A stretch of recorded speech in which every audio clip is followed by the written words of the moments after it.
Kolkata TV পর্দায় আপনাদের সকলকে স্বাগত জানাচ্ছি। আমি পূজালি রয়েছি আপনাদের সঙ্গে। 1 আগস্ট অর্থাৎ 1 আগস্ট থেকে বাড়তে চলেছে বার্ধক্য প্রতিবন্ধী বিধবা ভাতা। জারি করলো নতুন নির্দেশিকা সরকারের মাধ্যম দিয়ে। সামাজিক কল্যাণ পেনশন প্রকল্পে মাসিক ভাতা 1000 টাকা থেকে বেড়ে হতে চলেছে 1500 টাকা।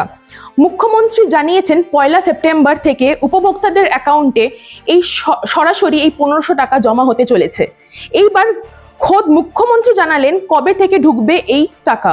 জানানো হয়েছে 1 সেপ্টেম্বর অথবা 1 সেপ্টেম্বর থেকে ব্যাংক অ্যাকাউন্টে সরাসরি ঢুকবে এই প্রকল্পের টাকা। তবে এই মুহূর্তে নতুন করে আবেদন করার সুযোগ নেই বলে জানানো হয়েছে।